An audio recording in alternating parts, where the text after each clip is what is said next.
Hello everybody, and as you kids say, I'm back in the house. Are you sure they said that?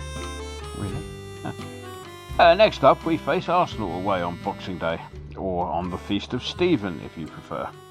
Kick-off is at 8 p.m, and it's the last of the Premier League games on the box that day, which means that should you not be going to the game itself, you can watch matches pretty much continuously from 12:30 p.m.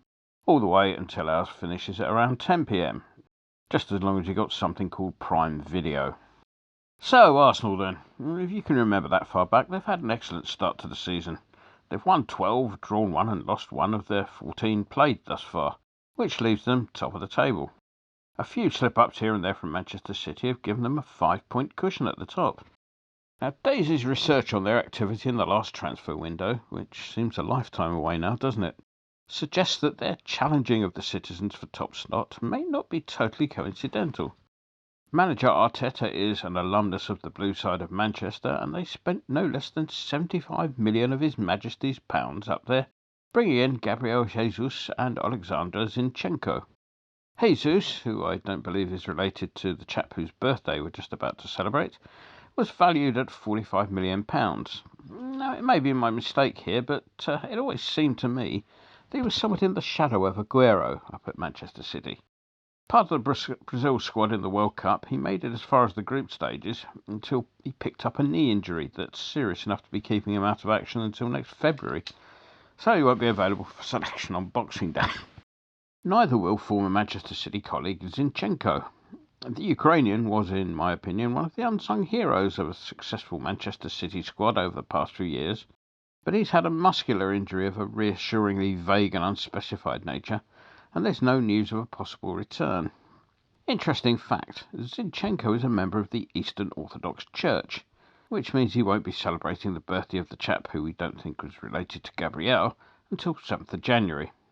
OK, I lied about the interesting bit. They welcomed the return of an old surname with the £30 million arrival of Portuguese midfielder Fabio Vieira from Porto. His start at the Emirates Stadium was delayed by an injury he was carrying when he arrived, but he's recovered enough to have made 8 appearances in the league this season. Capped at age level by the Portuguese, he made a provisional 55-man squad for the World Cup, but was one of those to miss out when the final whittling came about. I bet he took that better than Brand Ronaldo did.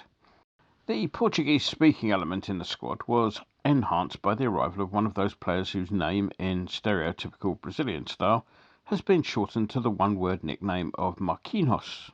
His transfer was the subject of some shenanigans, given that Wolves had actually signed a pre-contract for his transfer from São Paulo for the player's services. Indeed, an immediate loan-out to the brilliantly named Swiss outfit Grasshoppers had already been arranged, so they would have been choking on their breakfast cereals to see the headlines with photographs of him holding up a shirt with his name on it over in Islington. Legal action was considered, but was mysteriously shelved, with Wolves drawing a line under the matter. No idea why, but when this has happened, as with almost every Liverpool signing over the past few years, the problem seems to magically disappear once an enhanced transfer fee is paid. The final arrival came in the form of backup keeper Matt Turner. Turner cost somewhere between £5 and £8 million, depending on the various add-ons and the dollar-sterling exchange rate. He's yet to play in the league, but he's been first choice in the UEFA Cup, and he was also between the sticks for the Septics in Qatar, where apparently he did not concede a goal from open play.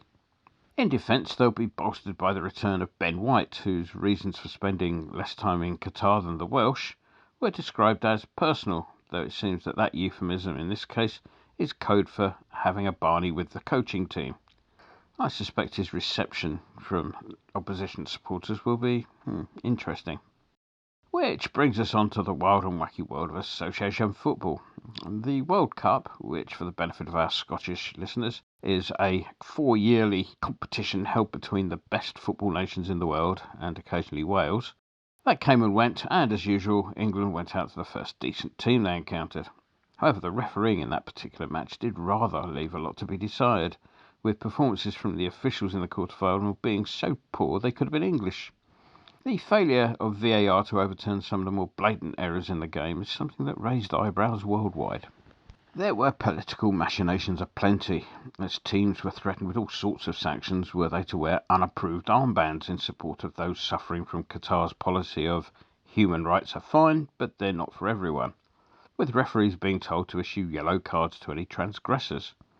Shame that none of the referees told FIFA where to shove their yellow cards, which is a practice also apparently illegal in Qatar. But there again, they're not as a rule a group of people who are overly endowed in the vertebral department, shall we say. Whilst we're on the subject of referees, and we often are, whilst performances were decidedly mixed over the tournament, one should raise a cap to Szymon Marciniak of Poland, whose performance in the final was exemplary. English officials please note. Meanwhile, FIFA Mafia chief Infantino continues to baffle and bemuse. His "Today I feel Qatari, gay, African, etc." speech was notable for two reasons. Firstly, it was completely bonkers, and secondly, he managed to miss out "I feel like a dead migrant worker" from the list of people he felt like. Back home, and still on referees, a recent report has identified 6 decisions where VAR got things wrong in Premier League matches this season. I say identified. This has come around as a part of review as serial bottle job Howard Webb returns to the country to look at technical matters for PGMOL. And in the true spirit of openness and honesty that have become the byword of PGMOL over the years, they've somehow omitted to mention which matches these decisions have occurred in. But they're adamant it's only 6. Now, I must say that seems a bit of an underestimate to me. There have been that many VAR foul-ups in 1 week alone. However, we must trust PGMOL. After all, it's not as if they've got a history of covering up dishonesty and ineptitude, is it? Oh, wait a minute. Let's move on to us then. Leicester was our last time out. We had all of the ball, no creativity, and we were suckered into defeat. Seem familiar? Oh, well, it was a long time ago, wasn't it? And we've had a mini pre-season since then. Unfortunately, just like real pre-seasons, it's left us with an injury left. Aguerd stumbled through from injury to injury as part of Morocco's passage to the semi-finals, so he'll be out. Cresswell did a hamstring in the away win at Cambridge. Zumersley lasted about a nanosecond against Leicester, and he's recovering from an op. Antonio has a thigh problem, which may or may not be related to his glass hamstring that has caused him so many issues over the years. But that's okay, because we've got Skamakaveni to play up front. Or at least it would have been had Diop not taken him out in the uninspiring 1-1 draw at Craven Cottage last week. The resulting ankle injury leaves the Italian as 50-50 for Boxing Day. Then we've got Cornet, who's rated as 50-50 himself at the time of writing, but then he's been rated thus ever since he first did his calf in. On the bright side, we did sign a player during the break. However, the interest in the arrival of Brazilian youngster Luizão from Sao Paulo was rather out of proportion to the immediate effect that he will have, given that he'll be going into the age squads for the time being. The excitement was obviously magnified, A, by the unusual situation of us actually making a signing, and B, the fact that there was sod all happening at home at the time. So let's move on then to the prediction. If any club needed the season to be stopped and reset this season, it was probably us. Meanwhile, if any club wanted the season to go on without stopping, it was probably them.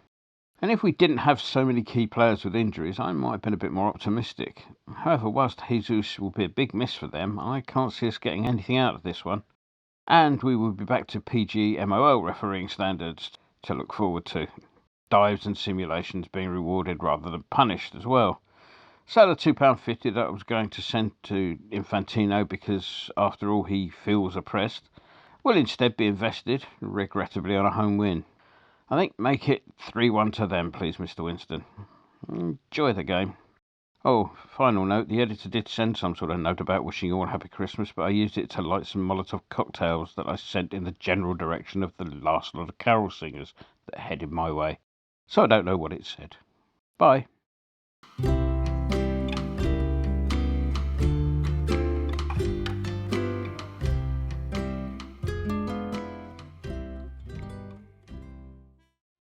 We're here in the offices of a Late Late Show with the host of a Late Late Show, James Corden. Hi. Big West Ham fan. Yes. And big knees up Mother Brown, man. Yeah.